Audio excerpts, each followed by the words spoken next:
Hello, everybody, and welcome to another episode of Window Shopping. My name is Stephen Meade. I'm the principal broker here for Domicile real estate for people who love houses, which hopefully is you if you're watching this. If you watched another video that we put out on our channel earlier this week, and we're going to have a link to it in the description, we're kind of talking about traditional single families with land kind of being one of those things that's going to disappear. And something that's already really started to disappear is being able to afford homes in populated areas that have an acre or more of land with them. And this is a really interesting house that's come up for sale. I've actually been in this house before, so we'll talk about that when we get into it. But it's located in La Habra Heights, which is an area that a lot of people forget about. And, one of the old jokes about La Habra Heights is that it is in the middle of everything and the farthest from everything. and I'll explain why a little bit. It's in a populated area. It's not like it's in the middle of nowhere, but it's not near a lot of freeways. So if you work from home, this might work out really well for you if you don't need to make a lot of regular trips to things that require driving on the freeway. But let's go ahead and get into it because this house is super cool. It sits on over an acre and it is very, I think, attainably priced. I think that's what we're gonna call it. So this is 1340 Mayapan Road in La Habra Heights. It was built in 1961, so it's kind of a little bit. You'll notice these mid-century modern houses, when they got to the 60s, they got a little bit bigger. This one's 3 bedrooms, 2 baths, but it is also 1,932 square feet, and it is listed for just under $1.25 million. It's not our listing. It is listed by Gene Smith of Remax TerraSol. I've been inside this house. I helped secure a renter for this house many years ago, a tenant. But let me go ahead and open this up. So what you're looking at here is actually the back side of the house. And this house is really divided into kind of 2 wings with sort of a kitchen, dining room area in the middle with a flat roof that connects the 2 wings of the house. In fact, you can kind of see that a little bit here. You've got this kind of, let me get out a little pointer here and I can kind of show you what I'm talking about. So the street is back over here. This is the back side of the house. This current owner's built some new decks here. You've got this wing of the house here. You've got this flat roof section here, and then you've got this other wing of the home. And we're going to go through and I'm going to tell you a little bit about it. So this area here, it sits on an acre, but it's a hilly lot. And what's cool about this lot is it actually connects to 2 streets. The street that the house is off of, which is up and over here, and then as well as a street down below. And as you can see from this hillside, they really haven't done a lot with this.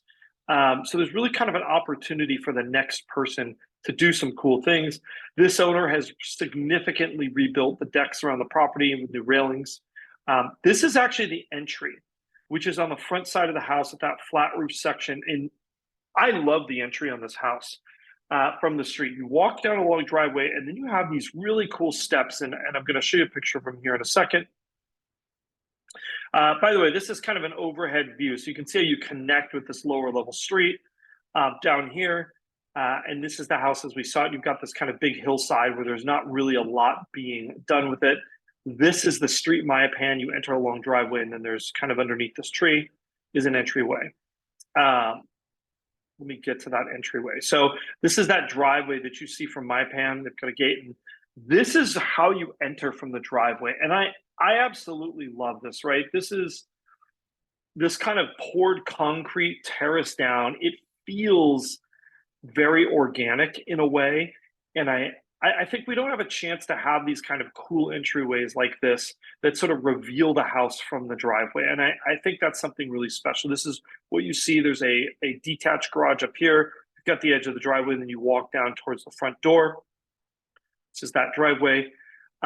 This home has had some remodeling done to it, but they've also done a decent job of preserving some of the more original details. And one of those details is this tile work in this bathroom, which is, these tiles were very popular in the 1960s, and they're actually patterned tiles that you can see. I'm going to get in. Here we go.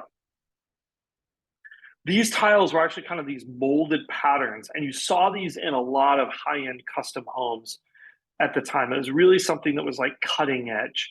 And they came with this kind of like almost satin finish on them. So they weren't like super glossy tiles and they weren't flat tiles either. They were kind of this middle ground. And you saw these in the nicer custom homes at the time. Again, we've got this tile work here. I mean, really, really beautiful. You've got a wonderful bedroom, and you've got these beautiful stained wood ceilings that are open beam throughout. And I love in this house that they haven't, when they've set this up for staging, they haven't cluttered this up with a bunch of artwork. I mean, they've really kind of let the house breathe a little bit, which personally I think is what you really want on a house like this. This is the sort of living room as well as dining room space. You've got like just, I mean, this house is almost all glass really on the backside when you look at it. This is that living room. There's a very cool built-in fireplace here that you can see. I mean, just a really cool, awesome design. You know, someone's gone through and they've added some mini split systems. We've got some kind of vintage lighting here, and you've got great views that surround this house. Like, I mean, but you also have a sense of privacy too. And that's really hard to get that balance. And again, that's something that you get, frankly, just because you've got enough land and space to do it. This is the kitchen area. Again, it's very clean. It's not, you know, this kitchen isn't necessarily going to be the fanciest kitchen, but I kind of like that about it. I like that it's not drawing too much attention away from the architecture of the house. I think we need some open shelves up here. And then you've got this kind of little dining nook or den or family room, maybe kind of a space over here. On this other side, you've got like an office towards the front of the house. This is around where you walk in. Again, full height window, jalousie, full height glass, jalousie windows, open beam ceilings.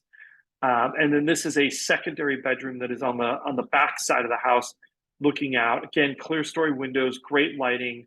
And, you know, this is a 3-bedroom house with 1,900 square feet, which might not sound like a lot of square footage, but the reality is in 1961, this was actually a pretty big house, especially for only having 3 bedrooms.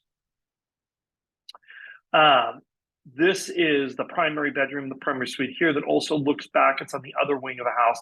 And then this is that really just that great living room space that you can see here. And I think this kind of puts it in perspective. And I love how you have a great view of the patios and the decks from inside the house. This is another bathroom in this home. I mean, really, homes like these just don't come around a lot. You know, this was a custom built home on over an acre in La Habra Heights. And I want to talk about that again briefly before we kind of go back to this. This isn't for everybody. And I think we've said this a lot. When we feature these houses, usually a lot of times these homes are special and they're rare. And by their very nature, that means they're kind of not universally loved or the right house for your situation. But, you know, in a world where it seems like 1.5, almost $2 million is kind of the Southern California entry price for cool houses, you know, 1.25 is not a cheap house, right?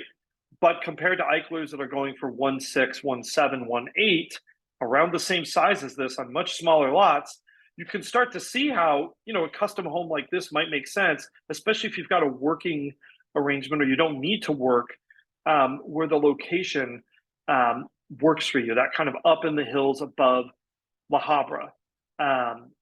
Really just an awesome house. I enjoyed it very much when I worked with the then owner of it years ago on finding a tenant.